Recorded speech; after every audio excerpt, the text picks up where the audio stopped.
Halo Sobat Horor, selamat datang dan selamat bergabung di podcast Ruang Dengar ID, tempatnya cerita horor bersama Mbah Marfaung. Apa kabar Sobat Horor hari ini? Semoga kabar baik, dan semoga hari ini menjadi hari yang menyenangkan untuk Sobat Horor. Berikut adalah lanjutan cerita horor penjaga makam, bagian ke-9. Cerita yang ditulis oleh M. Sidik Tanya Demit ini, bisa Sobat Horor baca langsung ceritanya, yang linknya sudah Mbah sertakan di kolom deskripsi video ini. Terima kasih untuk Sobat Horor yang sudah subscribe channelnya Simbah, yang sudah like video-videonya Simbah. Oleh karena itulah Simbah jadi makin semangat dalam mengembangkan channel ini. Untuk yang belum subscribe, silahkan subscribe dulu. Bantu Simbahnya untuk segera dapat bergabung di YouTube Creator Awards. Sekarang, pastikan dulu bahwa pintu dan jendela rumah Sobat Horor sudah terkunci. Jika sudah, posisikan keberadaan Sobat Horor sekarang dengan aman serta nyaman. Pasang handset kalian karena ceritanya akan segera Mbah mulai.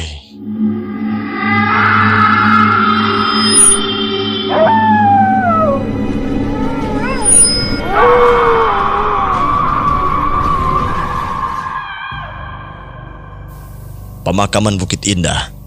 Itu adalah sebuah nama yang menjual sebagai pemakaman yang eksklusif di kota ini. Apalagi bagi para orang-orang kaya yang ingin dimakamkan di sana untuk rumah terakhirnya. Letaknya yang strategis dengan pemandangan kota yang bisa dilihat dari kejauhan membuat bukit ini sangat indah apabila dilihat dari siang hari. Namun, sebelum bukit ini menjadi sebuah pemakaman, tidak ada orang yang berani datang ke tempat ini. Cerita-cerita tentang keangkeran bukit ini menjadi sebuah yang lumrah di masyarakat yang tinggal di kampung-kampung sekitaran bukit.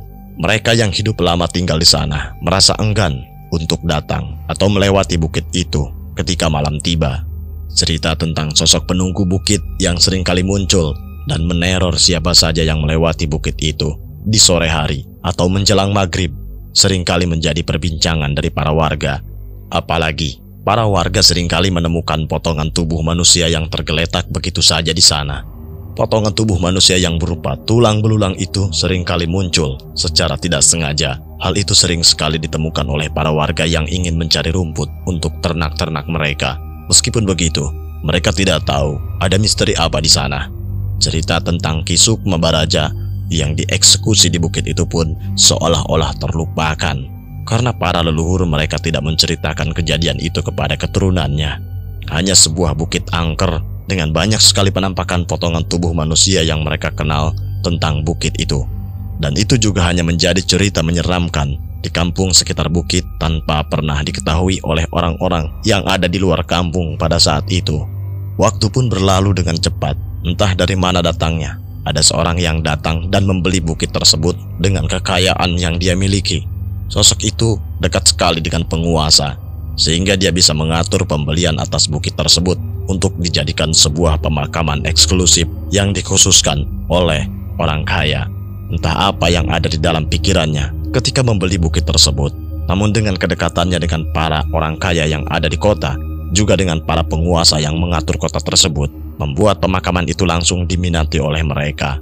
Pak Peri adalah sosok yang cerdas. Daripada dia membuat bukit itu menjadi sebuah komplek perumahan elit yang dihuni oleh orang-orang kaya, dia lebih memilih untuk membuat pemakaman. Ukuran 2 kali 1 meter persegi bisa dia dapatkan dengan harga yang tinggi ketika dijual. Mungkin kalau diperkirakan, harganya sama dengan rumahku yang sekarang. Dan itu juga adalah harga yang paling murah jika dibandingkan dengan semua harga yang ada di pemakaman itu. Pak Peri menghitung semua secara detail, dari mulai pemeliharaan makam, lalu estimasi berapa makam yang akan ada di sana apabila bukit itu penuh. Lalu dia juga mengestimasi keuntungan yang dia dapat apabila dia membuat pemakaman itu sekarang. Bisnis pemakaman mewah memang menguntungkan. Pengeluaran yang ada pun tidak sebesar pengeluaran yang dikeluarkan ketika membangun perumahan elit seperti yang ada di kota. Hanya beberapa pekerja yang merawat dan membuat pemakaman itu bersih serta aman bagi para orang-orang yang dimakamkan di sana. Hal itu sudah cukup untuk pengeluaran bulanan yang Pak Peri keluarkan. Dan uang dari sisa pembelian kapling makam yang dia jual bisa dia masukkan ke dalam kantung pribadinya tanpa ada potongan apapun ketika para mayat itu dimakamkan di sana. Sehingga hal itu merupakan keuntungan yang besar bagi Pak Peri. Apalagi kedekatan dengan para orang kaya di kota membuat apa yang dia buat diminati oleh mereka semua. Akhirnya, setelah dia berhasil mengambil alih bukit tersebut, dia mulai membangun semuanya. Dari mulai perizinan sebagai pemakaman, tembok pembatas pemakaman setinggi 3 meter yang mengelilingi bukit tersebut.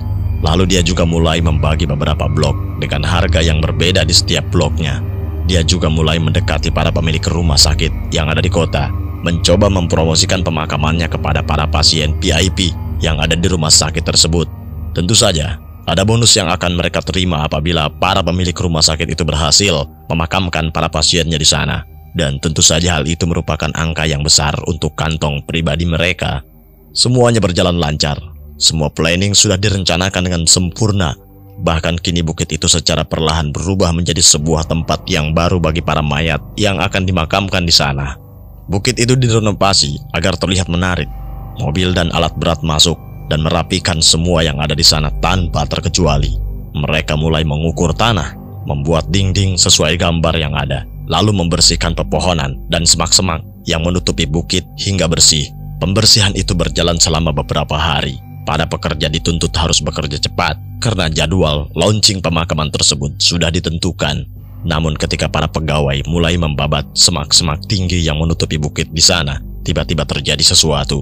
Masalah yang membuat pekerja mereka terganggu ketika sedang membuat pemakaman itu. Ada beberapa titik di sana yang membuat alat berat yang mereka pakai untuk meratakan tanah dan membabat semak-semak tiba-tiba mati begitu saja. Sudah beberapa kali para pekerja memperbaiki alat berat itu, namun tetap saja alat berat itu selalu mati ketika ada yang mendekati tempat tersebut. Akhirnya, para pekerja yang diperintahkan oleh Pak Peri untuk membersihkan bukit tersebut, mau tak mau harus membabat semak-semak itu dengan peralatan yang dia bawa. Mereka membawa parang, cangkul, dan skop untuk memotong dan mengangkut semak-semak itu secara perlahan. Hingga tepat ketika semak-semak itu sudah dibabat semua, mereka baru menemukan sesuatu di sana. Sesuatu yang membuat mereka semua tercengang atas apa yang sudah mereka temukan. Di sana, mereka menemukan sebuah tumpukan batu yang menyerupai pemakaman. Batu-batu yang ditumpuk itu sudah berlumut saking lamanya batu itu berada di sana. Bahkan, di sela-sela batu itu muncul sebuah pohon kecil yang tumbuh keluar. Para pekerja tentu saja memindahkan batu-batu itu secara perlahan. Mereka mengangkutnya ke dalam truk bersamaan dengan semak-semak yang sudah mereka potong sebelumnya. Awalnya, hal itu baik-baik saja. Tidak ada perasaan aneh yang mereka rasakan ketika sedang mengangkat batu-batu tersebut. Namun, ketika mereka selesai dengan pekerjaan mereka di hari itu, mereka dikejutkan dengan munculnya potongan tubuh manusia yang mengganggu tidur mereka. Potongan tubuh manusia itu muncul dan melayang-layang di kamar mereka. Mereka semua panik, bahkan beberapa orang ketakutan atas apa yang terjadi pada saat itu. Teror yang terjadi pada malam itu awalnya tidak menjadikan mereka suatu ancaman. Membabat semak-semak di suatu bukit tentu saja membuat penunggunya menjadi marah, dan hal itu pun membuat mereka langsung meminta Pak Peri untuk memurnikan bukit tersebut sebelum melanjutkan pekerjaan mereka. Hal itu tentu saja dituruti oleh Pak Peri. Dia mencoba memanggil orang-orang pintar yang ada di kota untuk membantunya memurnikan bukit itu. Namun entah mengapa, para orang pintar itu sepertinya enggan, bahkan menolak atas apa yang Pak Peri minta. Bahkan mereka menolak bayaran yang besar atas apa yang dia minta. Pak Peri sempat menanyakan alasannya, namun mereka menolak memberikan jawaban dan lebih memilih untuk menutup mulut pada saat itu. Para orang pintar yang Pak Peri datangi hanya bisa menyarankan untuk membentengi para pekerja akan keselamatannya. Mereka seperti takut dan enggan untuk memurnikan bukit itu karena tahu ada jiwa Ki Sukma Baraja yang bergentayangan di sana. Akhirnya, mau tidak mau, Pak Peri menuruti apa yang mereka katakan. Dirinya merogoh kocek sedikit agak dalam agar para pekerja selamat dan tidak diteror kembali atas apa yang sedang mereka kerjakan. Hal itu rupanya berhasil. Pembangunan tembok tinggi yang mengelilingi pemakaman kini mulai dikerjakan lagi. Lalu pembagian blok dan pemasangan jalan setapak di antara blok-blok kosong yang akan menjadi pemakaman nantinya mulai disusun dengan rapi. Mereka mengerjakan hal itu tanpa hambatan sama sekali sekarang. Bahkan mereka bisa tidur nyenyak kembali. Dan mereka kini membangun sebuah rumah kecil dari kayu yang menjadi tempat bagi mereka beristirahat. Dan rumah kayu kecil itulah yang kini menjadi mes dari para pegawai pemakaman yang sedang bekerja sekarang. Namun hal itu rupanya tidak berlangsung lama. Tepat ketika mereka sedang meratakan blok C, mereka dikejutkan dengan penemuan sebuah tulang tangan yang dibalut oleh kain hitam legam yang terkubur di dalam tanah. Awalnya itu dianggap biasa saja bagi mereka, sehingga mereka menyimpannya di dalam mes untuk sementara sebelum nantinya akan diserahkan kepada Pak Peri atas apa yang mereka temukan. Tapi apa yang mereka lakukan rupanya menjadi bumerang sekarang. Potongan tangan itu tiba-tiba menghilang dan sekali lagi para pekerja diteror pada malam itu sehingga mereka kembali ketakutan. Satu buah tubuh manusia tanpa kaki dan tangan serta kepala melayang-layang kembali dan meneror para pekerja. Begitu juga salah satu tangan yang mereka gali. Tangan itu tiba-tiba terbang dan mengacak-acak semua peralatan dan perabotan yang ada di dalam mes. Hal itu tentu saja menjadi teror bagi mereka. Pagar gaib yang ada di dalam tubuh mereka tidak bisa menahan aurat jahat dari potongan tubuh manusia itu. Apalagi malam itu seperti mimpi buruk karena bukit yang mereka tempati tiba-tiba bergetar hebat.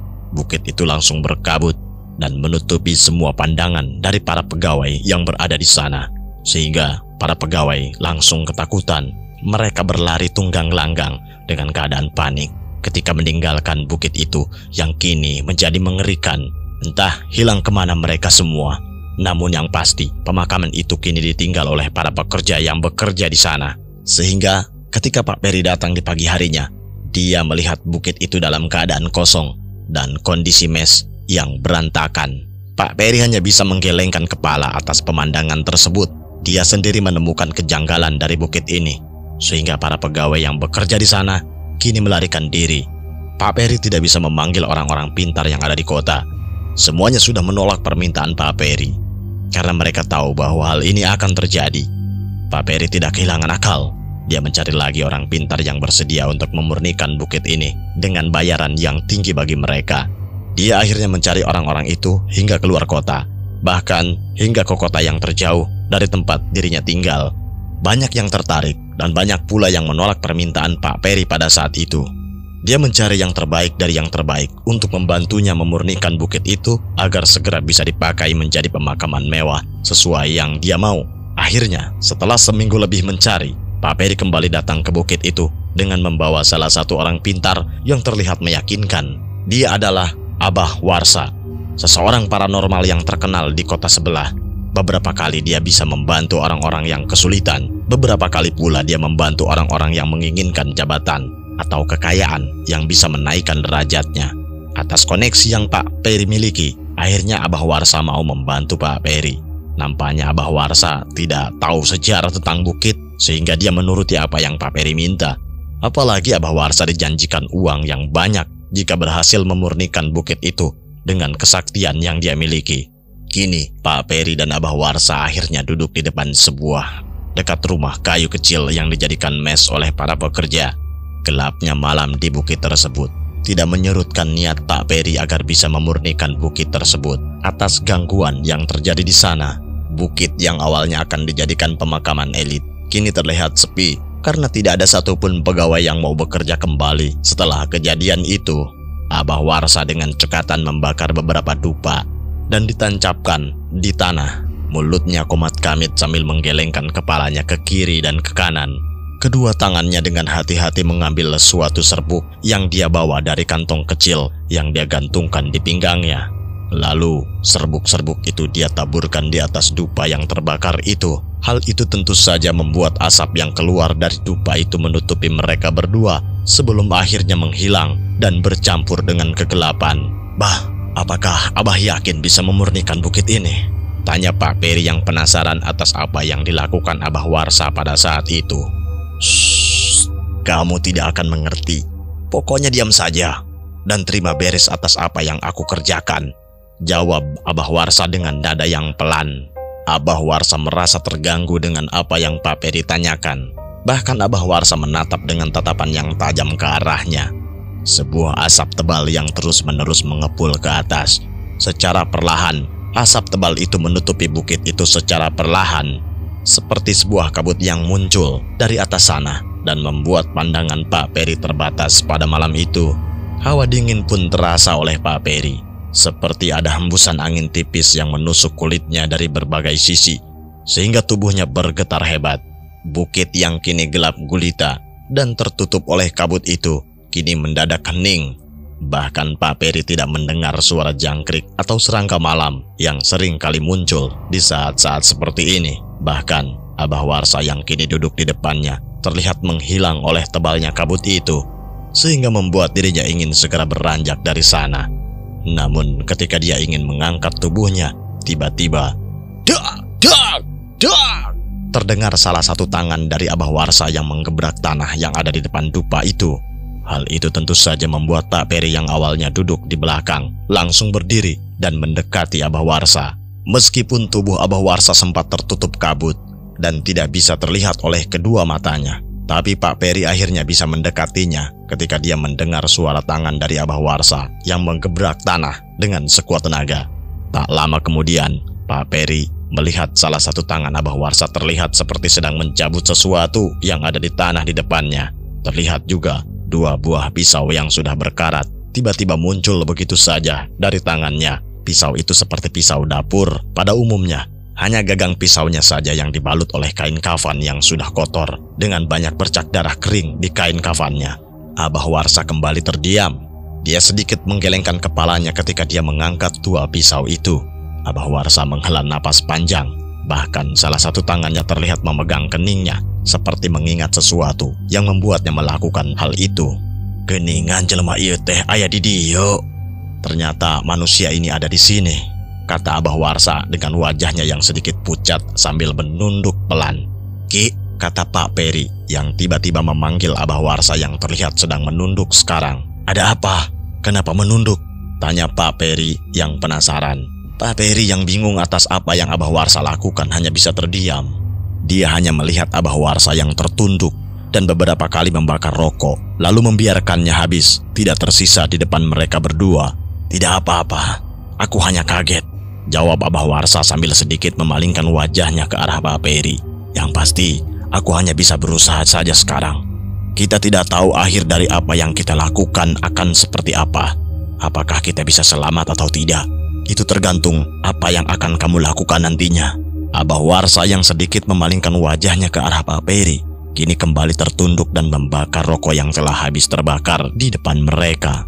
Pak Peri yang tak ingin menanyakan lebih lanjut atas apa yang Abah Warsa lakukan, dia hanya bisa terdiam dengan tatapannya yang melihat ke segala arah. Dia merasa dirinya seperti sedang diawasi oleh sesuatu di sekitar mereka setelah Abah Warsa melakukan hal tersebut. Hingga sesuatu terjadi, sesuatu hal yang tidak pernah Pak Peri sangka sebelumnya. Trak, trak, trak. Terdengar beberapa kali suara seperti kaca yang pecah menggema dan terdengar oleh telinga Pak Peri pada saat itu. Bersamaan dengan itu, Abah Warsa tiba-tiba berdiri dan berbalik ke arah belakang. Setelah suara itu terdengar, tatapannya tiba-tiba fokus ke satu arah. Bersamaan dengan hawa yang tiba-tiba berhembus kencang ke arah mereka berdua. Sebuah hawa yang tiba-tiba panas yang menyebabkan mereka berdua berkeringat seketika. "Ada apa ini, Bah?" tanya Pak Peri yang bingung dengan kejadian yang menimpanya. Hanya bisa bertanya kepada Abah Warsa pada saat itu. Namun beberapa detik ketika pertanyaan itu terlontar, tiba-tiba brak! Sebuah angin kencang tiba-tiba muncul dan menerbangkan semua yang ada di dekat mereka. Abah Warsa yang sudah sadar bahwa ada sesuatu yang salah ketika mengundangnya di hadapan mereka, kini hanya bisa berdiri dan menahan agar badannya tidak terhempas oleh angin besar itu. Ternyata benar, dia yang selama ini menghilang ada di sini. Hanya cerita dan legenda yang diketahui oleh beberapa orang saja yang tahu akan dirinya, gumam Abah Warsa dengan nada yang panik. Pak Peri yang mendengar gumaman dari Abah Warsa kemudian bertanya, Dia siapa, Mbah?" tanya Pak Peri. Abah Warsa yang belum sempat menjawab apa yang ditanyakan oleh Pak Peri tiba-tiba dikejutkan kembali oleh suara keras yang dia dengar pada saat itu. Duak! Ah! Entah mengapa, tubuh Abah Warsa tiba-tiba terhempas. Tubuhnya yang sekuat tenaga menahan angin besar itu tiba-tiba melayang dan tumpukan paving block yang ada di jalan di pemakaman itu dengan sangat keras. Sebuah aura kuat tiba-tiba muncul dan menekan mereka berdua. Pak Peri yang berdiri di pinggir Abah Warsa pun dipaksa untuk menundukkan badannya karena tekanan itu menekan tubuhnya secara paksa. Abah Warsa merasa kesakitan, apalagi tekanan itu bukan sesuatu hal yang mudah dia lawan dengan keilmuan yang dia miliki sekarang. Dia kini hanya bisa memandang ke salah satu sudut semak-semak di ujung sana dan dengan mata batinnya Dia melihat seseorang sedang melayang ke arahnya dengan kondisi seluruh tubuhnya terputus satu sama lain, sehingga kedua tangan, kaki, juga kepala, tubuh dan badannya melayang begitu saja ke arah mereka berdua. Abah Warsa benar-benar panik sekarang. Apalagi makhluk itu tiba-tiba tertawa bersamaan dengan asap hitam yang menyelimuti dirinya pada malam itu. Kabut putih yang tebal kini bercampur dengan asap hitam yang sedang mereka lihat. Hal itu tentu saja membuatnya sangat kontras atas apa yang dilihat oleh mereka berdua.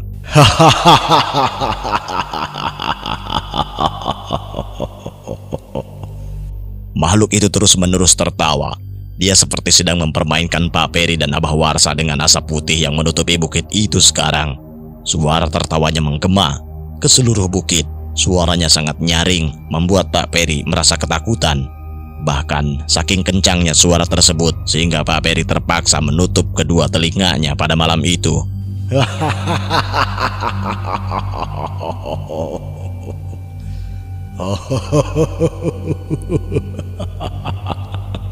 Duang! Tiba-tiba Pak Peri yang terpental ke belakang. Wajah makhluk itu pun seketika langsung melihat ke arah Pak Peri yang terpental itu. Tiba-tiba wajahnya menyeringai dengan gigi taringnya yang runcing dan terlihat jelas oleh mereka berdua dengan sangat jelas. Jadi mane anu kamari ngaganggu tempat cicing aing? Jadi kamu yang kemarin mengganggu tempatku, katanya sambil menyeringai ke arah Pak Peri dengan nada yang marah. Abah Warsa yang tadinya yakin bahwa dia bisa memurnikan bukit ini, kini mulai menyerah secara perlahan. Tak terhitung berapa banyak keilmuan yang dia keluarkan, rupanya tidak membuat jiwa Ki Sukma Baraja bergeming di sana. Tubuhnya kini penuh dengan sayatan. Ilmu kebal yang dia pelajari rupanya tidak mampu menahan Ki Sukma Baraja yang ada di sana. Dupa, sesajen, juga benda-benda bertuah yang dia bawa pun tidak berguna sekarang. Abah Warsa benar-benar sudah merasa putus asa. Dia seperti melihat kematiannya sendiri sudah berada di depannya. Sesuatu yang tidak bisa dia lawan sekarang. Pantas saja semua orang pintar di kota merasa enggan ketika diminta untuk memurnikan bukit ini. Mungkin karena inilah mereka lebih baik mundur dan mendiamkan bukit ini tanpa pernah mengganggunya sama sekali. Mereka masih sayang nyawa. Mereka tidak ingin ada korban jiwa yang berjatuhan atas apa yang mereka lakukan. Hal itu rupanya kini disadari oleh Pak Peri. Tubuhnya kini penuh lebam dan berdarah akibat beberapa kali terpental ke belakang, membuat dirinya merasakan sakit yang dia terima di sekujur tubuhnya. Dia tidak menyangka bahwa hal ini begitu sulit, padahal dia hanya meminta untuk memurnikan satu jiwa saja yang bergentayangan di bukit ini. Abah Warsa muntah dan batuk secara bersamaan. Darah segar mengucur dari dalam mulutnya pada saat itu.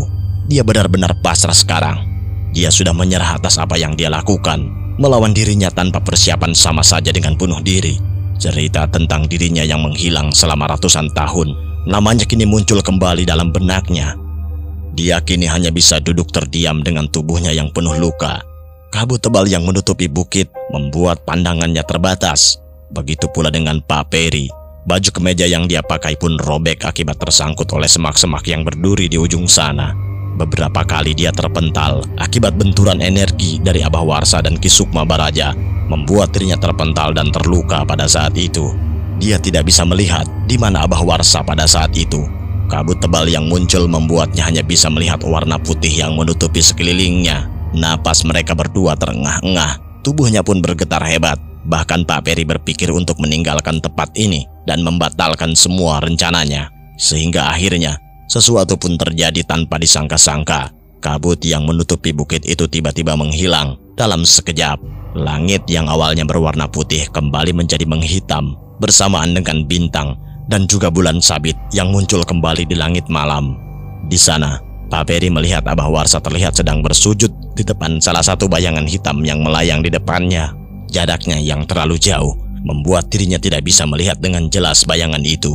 Namun, yang pasti, dia melihat tubuhnya terpotong-potong dengan kulitnya yang menghitam. Di sana Abah Warsa sedang membicarakan sesuatu karena bayangan yang merupakan jiwa Ki Sukma Baraja terlihat menyeringai di depan Abah Warsa pada saat itu.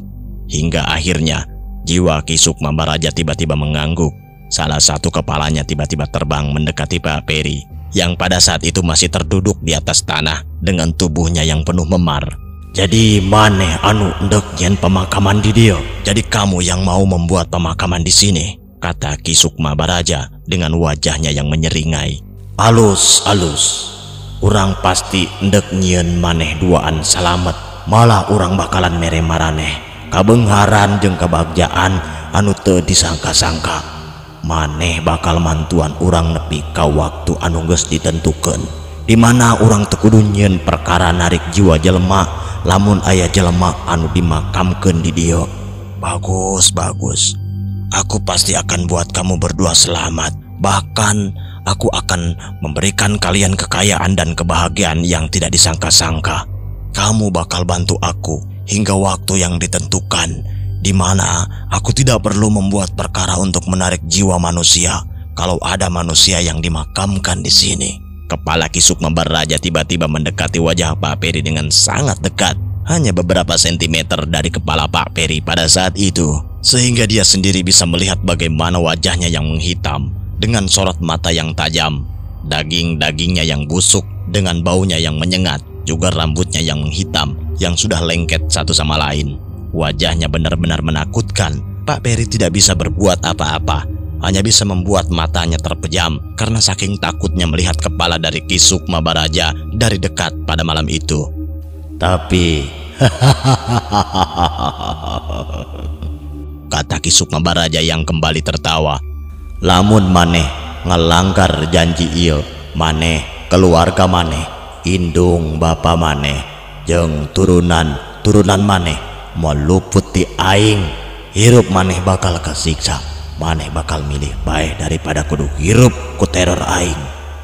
Kalau kamu melanggar janji ini, kamu, keluargamu, ibu, bapak kamu, dan turunan-turunan kamu tidak akan luput dariku. Hidupmu akan tersiksa dan kamu akan memilih untuk mati daripada harus hidup dengan terorku. Pak Peri tidak bisa menjawab apa-apa sekarang. Rupanya apa yang dilakukan Abah Warsa adalah sebuah perjanjian yang harus dipatuhi olehnya.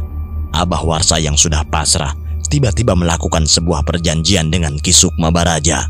Dia memberitahu tentang apa yang akan Pak Peri buat, dan dia menawarkan jiwa-jiwa yang dimakamkan di sini untuk menjadi budaknya, termasuk Pak Peri yang tidak tahu akan perjanjian ini. Abah Warsa berbuat seperti itu karena dia hanya ingin bisa pulang dengan selamat. Karena kalau tidak, dia dan Pak Peri tentu tidak akan bisa keluar dari bukit ini sekarang. Pak Peri yang tidak tahu apa-apa akhirnya harus mengikuti apa yang Ki Sukma Baraja katakan. Dia hanya bisa mengangguk tanpa pernah bertanya kembali atas apa yang Ki Sukma Baraja ucapkan. Ki Sukma Baraja pun tersenyum. Dia tiba-tiba menoleh ke arah Abah Warsa, dan salah satu tangannya yang melayang dari sana langsung melayang ke arahnya. Seketika, cerat! Salah satu tangannya yang sedang membawa pisau berkarat yang Abah Warsa temukan pada saat itu tiba-tiba menyayat kulit tangan Pak Peri. Darahnya tiba-tiba mengucur membasahi pisau yang dia bawa. Tangan yang melayang itu tiba-tiba mendekati wajahnya sendiri. Lalu tak lama kemudian dia menjilat darah itu dan meminumnya secara perlahan. Hal itu dilakukan adalah sebagai sebuah kesepakatan, di mana pada saat ini Pak Peri mau tidak mau harus menjadi budaknya, dan dia akan mendapatkan timbal balik tentang sebuah kebahagiaan yang tidak pernah dia duga sebelumnya. Benar saja, setelah hal itu terjadi, Ki Sukma Baraja tiba-tiba menghilang begitu saja. Suasana di bukit itu kembali hening ketika Pak Peri dipaksa untuk melakukan perjanjian atas apa yang diminta oleh Abah Warsa kepada Ki Sukma Baraja pada malam itu. Setelah kejadian pada malam itu, pembangunan komplek pemakaman mewah itu pun kini kembali dilanjutkan. Pak Peri memanggil kontraktor lain yang siap untuk menyelesaikan komplek pemakaman tersebut. Dan benar saja, setelah kejadian itu, tidak pernah ada satupun kejadian aneh yang terjadi di sana. Alat-alat berat yang meratakan tanah kini bisa leluasa tanpa ada hambatan. Begitu pula dengan pembangunan dinding, tembok, dan jalanan di pemakaman. Semuanya bisa selesai dengan begitu cepat. Setelah perjanjian itu terjadi, hampir sebulan berlalu. Setelah kejadian itu, akhirnya pemakaman Bukit Indah pun jadi. Pak Peri membuat 2 makam di Blok A dan Blok C sebagai penanda tentang 2 potongan tubuh Ki Sukma Baraja yang sudah dia temukan. Potongan-potongan tubuh itu pun dia makamkan kembali di sana. Dirinya pun kini mulai mempromosikan pemakamannya dengan membuat brosur dan menyebarkannya di internet dan kolega-koleganya. Entah mengapa, semuanya seperti lancar tanpa ada hambatan. Dalam 2 bulan berjalan, tiba-tiba banyak sekali orang yang membeli tanah di pemakamannya. Dan tak lama setelah itu, mereka tiba-tiba meninggal tanpa sebab. Sungguh sedikit aneh memang. Tapi hanya dalam jangka waktu seminggu setelah mereka membeli tanah itu, tiba-tiba mereka meninggal begitu saja. Ada beberapa yang dimakamkan di sana merupakan anak dari kolega-koleganya yang meninggal secara mendadak, sehingga banyak sekali anak-anak muda yang dimakamkan di sana. Pak Peri tiba-tiba merasakan manfaat dari hal tersebut. Pundi-pundi uang kini mulai terkumpul secara perlahan. Bahkan sudah melebihi pengeluaran yang sudah dia keluarkan dari membangun pemakaman ini. Hal itu tentu saja ada andil dari Ki Sukma Baraja. Dia sengaja membuat orang-orang untuk dimakamkan di sini, sehingga pemakaman Bukit Indah ini menjadi penuh dalam beberapa tahun. Bahkan Pak Peri harus menambah lagi pegawai untuk mengurus pemakaman ini, dan salah satunya adalah Eka, orang yang menjadi penjaga makam kedua setelah pemakaman ini ada. Namun kehadiran Eka rupanya menjadi sebuah duri. Kejadian-kejadian aneh yang ada di pemakaman rupanya membuat Eka sedikit curiga. Pak Peri sudah menegaskan kepada semua pekerja bahwa di pemakaman pasti akan menemukan hal-hal aneh ketika bekerja. Dan itu memang menjadikan sebuah tantangan karena mereka bekerja di pemakaman. Namun berbeda dengan Eka, dia seperti menemukan sebuah misteri yang harus dia pecahkan. Penampakan-penampakan yang muncul di pemakaman ini seperti tidak seharusnya. Apalagi jeritan minta tolong dari jiwa-jiwa yang tersiksa oleh Ki Sukma Baraja membuat dia harus mencari tahu tentang sebuah misteri dari tempat ini. Hal itu tentu saja membuat Ki Sukma Baraja menjadi sedikit terganggu, sehingga dia meminta kepada Pak Peri untuk melakukan sesuatu kepada Eka. Tepatnya ketika Bapak pertama kali masuk dan baru saja beberapa hari bekerja di tempat ini, Eka yang awalnya menemukan keanehan di pemakaman ini kini harus meregang nyawa dengan cara yang tidak wajar. Tubuhnya terbakar setengah di ruangan kremasi mayat karena api yang ada di dalamnya tiba-tiba menyembur keluar pada saat itu. Hal itu tentu saja membuat semua orang panik. Begitupun dengan Bapak yang baru di PHK kini mulai mengeluh atas apa yang terjadi, sehingga dia selalu curhat kepada ibu atas apa yang terjadi di pemakaman. Namun sebelum Eka meregang nyawa, dia sudah menuliskan hal-hal aneh itu dalam buku catatan, dan hal itu akhirnya diketahui oleh orang-orang yang menjadi penggantinya, termasuk Bapak pada saat itu. Beberapa orang membiarkan buku catatan itu hanya sebagai coretan tanpa arti dari apa yang Eka tulis. Namun, ada beberapa orang yang juga menganggap tulisan itu sebagai sesuatu misteri yang harus diungkapkan. Meskipun semua yang mengikuti jejak Eka, semuanya berakhir dengan mengenaskan, terutama ketika mereka semua mengetahui tentang sosok Ki Sukma Baraja yang bergentayangan di pemakaman itu. Pak Peri yang kini hidup dan bahagia dari pemakaman tersebut lebih memilih untuk cuek dan pura-pura tidak tahu atas apa yang terjadi di pemakaman. Dia pasti akan menutup semuanya agar hal-hal seperti ini tidak sampai keluar dengan segala cara. Pak Peri sudah menemukan kebahagiaan atas jiwa-jiwa yang Ki Sukma Baraja permainkan di sana. Dan ketika malam ini, di mana Ki Sukma Baraja akan bangkit dan tidur panjang, Pak Peri sudah menyiapkan 3 orang yang akan dia persembahkan kepadanya. Hal itu sengaja dia lakukan agar Ki Sukma Baraja tidak keluar dari pemakaman ini. Dia hanya ingin Ki Sukma Baraja terus-menerus ada di pemakaman tanpa bisa keluar dari sana. Dia sudah terlalu nyaman dengan hidupnya, dan apabila Ki Sukma Baraja bangkit di malam yang sudah dia janjikan, maka apa yang dia dapatkan selama beberapa tahun ini akan menghilang dalam sekejap. Dan teror yang dilakukan oleh Ki Sukma Baraja akan membuat orang-orang tahu akan busuknya pemakaman bukit ini.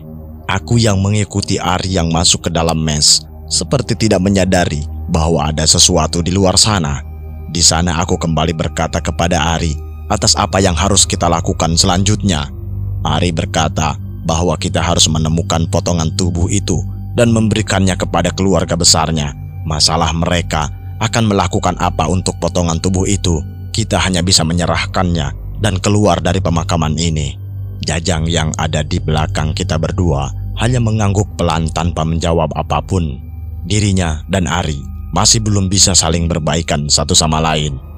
Perasaan marah masih memenuhi diri mereka masing-masing, sehingga aku harus menenangkan mereka berdua pada malam ini.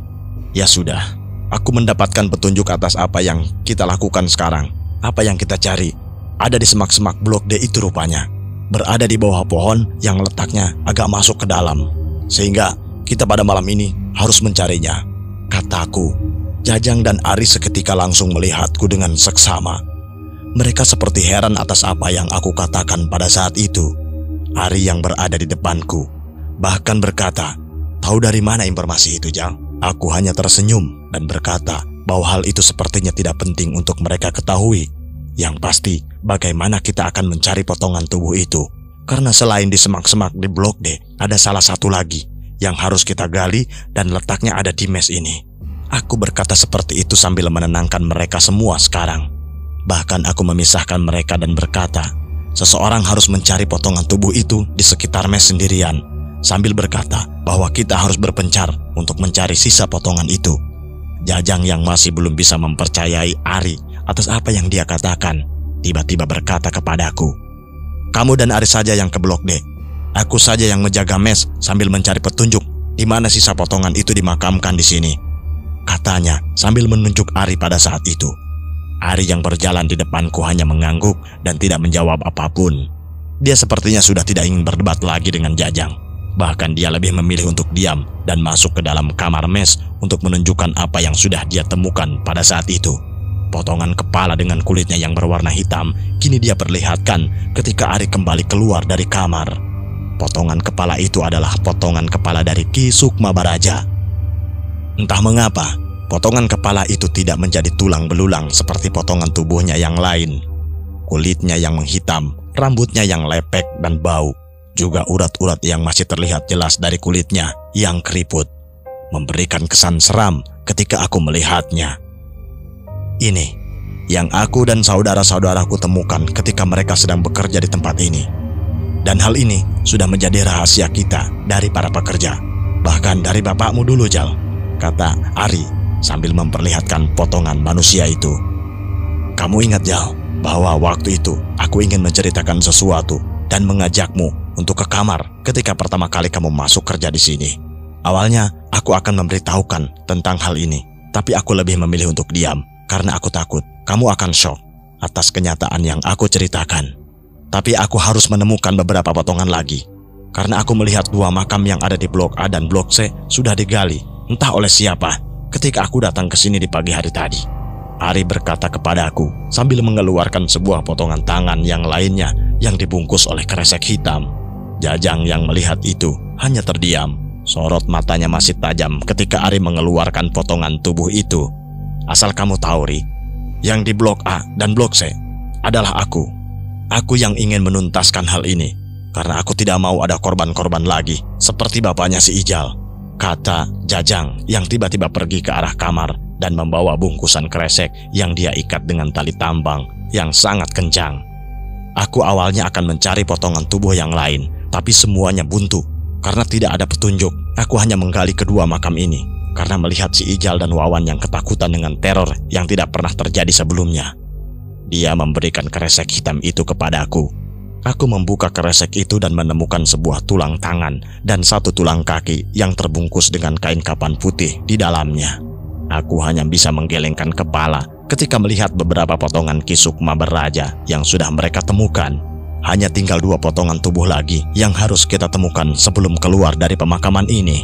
Sambil memegang kresek hitam itu, aku kembali berkata kepada mereka berdua, Sudah. Yang pasti sekarang potongan tubuh ini sudah ada. Dan itu membuat pekerjaan kita lebih mudah. Yang pasti, kita harus secepatnya mencari dua potongan lainnya dan membawanya keluar dari pemakaman ini, kataku yang mencoba menenangkan kembali Jajang yang terlihat masih emosi. Masalah pemurnian atau apapun itu, kita serahkan kepada keluarga Ari. Ketika semua potongan ini terkumpul semua, aku memberikan potongan tubuh itu ke Ari. Namun Ari menolaknya dan dia menyarankan untuk mengembalikannya ke Jajang pada saat itu. Aku minta maaf lagi, Jang, atas apa yang aku dan saudara-saudaraku sembunyikan atas apa yang kita lakukan di pemakaman ini, kata Ari sambil memberikan potongan tubuh itu. Wajar kalau kamu marah, Karena leluhurku, tempat ini menjadi menelan beberapa korban. Kamu boleh memukulku lagi setelah semuanya selesai. Yang pasti, kita harus menemukannya sebelum semuanya terlambat. Meskipun aku tidak tahu apa yang akan terjadi, namun ucapan dari neneknya Wawan seperti sebuah ancaman, sehingga kita harus segera menyelesaikannya. Jajang terlihat kebingungan. Potongan tubuh yang dibungkus kresek kini dia terima kembali dariku pada saat itu. Dia hanya menatap Ari yang berusaha membujuk dirinya agar tidak marah atas apa yang dia lakukan. "Kamu ingin kita berpencar kan?" tanya Ari. "Satu-satunya cara agar kita bisa menemukan potongan tubuh yang lain adalah dengan membawa potongan tubuh yang sudah kita dapat. Leluhurku mempunyai keilmuan yang bisa menyambungkan potongan tubuhnya apabila terputus. Sehingga apabila kita membawa potongan tubuh ini, maka ketika dia menemukan potongan tubuhnya yang lain yang masih terkubur, potongan-potongan tubuh ini akan bergetar dan bergerak ke arah potongan tubuh yang lainnya." Ari mencoba menjelaskan atas metode yang dia cari ketika mencari potongan tubuh leluhurnya di tempat ini. Dan di sana, Jajang mengerti kenapa Ari bisa mendapatkan potongan tubuh itu meskipun dia melakukan hal itu tanpa petunjuk sama sekali. Jajang hanya bisa mengangguk. Dia seperti masih enggan untuk membalas apa yang Ari katakan. Aku yang ada di antara mereka tiba-tiba langsung berkata, "Ya sudah, kalau begitu kamu jaga potongan kepala yang ada di Ari, juga potongan tubuh yang ada di kresek ini. Aku dan Ari tidak perlu membawa potongan tubuh ini karena aku sudah mendapatkan petunjuk. Aku dan Ari akan langsung ke Blok D, dan kamu bisa langsung mencari sisa potongan tubuh itu di dekat mes. Semoga kita bisa mencarinya dengan cepat dan tidak akan mendapatkan teror selama pencarian itu." Jajang dan Ari sepakat dan mengangguk secara bersamaan. Tak lama kemudian, aku mulai masuk ke dalam kamar dan membawa senter serta cangkul yang aku pakai untuk menggali. Begitu pula dengan Jajang dan Ari. Mereka serentak masuk ke kamar masing-masing dan membawa peralatan yang kita butuhkan. Kita tahu bahwa ada sesuatu yang akan menunggu kita di luar sana. Dan kita sendiri tahu bahwa hal ini tidaklah semudah yang kita pikirkan pada saat ini. Sehingga kita semua perlu persiapan yang matang. Apalagi kita tidak tahu apa yang akan terjadi di pemakaman pada malam ini. Aku mulai kembali dari kamar setelah aku mempersiapkan semuanya. Buku catatan bapak pun aku simpan kembali, karena aku kini sudah tahu isi yang ada di dalamnya pada saat itu. Aku pun melihat Jajang dan Ari nampaknya sudah siap di depan kamarnya masing-masing. Mereka saling mengangguk satu sama lain sambil menghirup napas panjang sebelum aku berjalan melewati mereka berdua ke arah pintu. Suasananya kini mulai menegangkan. Waktu yang semakin malam membuat jantungku sedikit berdetak lebih kencang. Apalagi ketika tanganku aku angkat dan didekatkan ke arah engsel pintu mes untuk aku buka. Aku merasakan hawa dingin yang menusuk dari engsel pintu itu. Engsel pintu mes tersebut begitu dingin, seperti ada sesuatu yang menungguku di luar sana. Aku terdiam sebentar, menghirup napasku secara perlahan, lalu aku membuka pintu itu beberapa detik ketika aku mengatur napasku agar aku tenang. Pintu mes pun sedikit terbuka. Hawa dingin yang menusuk seketika masuk ke dalam mes ketika aku membukanya. Kondisi di antara mes dan ruangan CCTV pada saat itu mendadak gelap. Lampu yang seharusnya menyala terang kini tidak lagi terlihat sama sekali. Yang ada hanyalah sebuah kabut putih yang tercampur dengan kegelapan malam, sehingga suasana yang mencekam langsung terasa olehku. Aku pun langsung menyalakan senterku, dan terlihat dengan jelas kabut putih itu menutupi seluruh pemakaman, sehingga aku tidak bisa melihat dengan jelas apa yang sedang terjadi di pemakaman ini. Jarak pandangku yang terbatas tentu saja membuatku hanya bisa terdiam. Bahkan aku menoleh ke arah Jajang yang ada di belakangku dan bertanya tentang apa yang terjadi di pemakaman ini. "Jang, apakah ini pernah terjadi sebelumnya?"